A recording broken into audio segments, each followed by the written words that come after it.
Another tool that I find really useful in underneath this manage toolbar is your CAD tracker tool.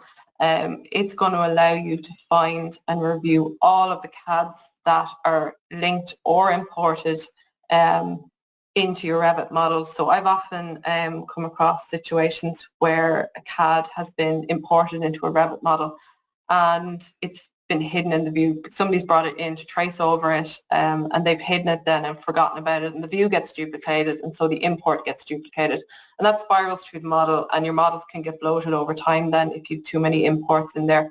And once they're hidden, then they're really difficult to try and trace back and basically find them all. CAD Tracker is going to give you a full list of all the CADs that's in your model, and I can see as well what type they are. So I can see if they're a link, I can see if they're imported, and I can also find what views they're originating from. But what I can also do straight from this view is delete them. So even if they're hidden and I can't find the originating file or in my project browser because it simply just got too big, I can hit delete from the list here, and that will delete the CADs from the model and basically get rid of that out of your views. It's a really good tool if your model is struggling, if your model is bloated just because there's too much in it, to be able to go in, review all of your CADs and basically just clean up your model.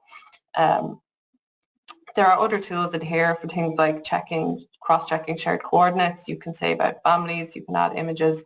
It's a very useful toolbar for BIM management in general.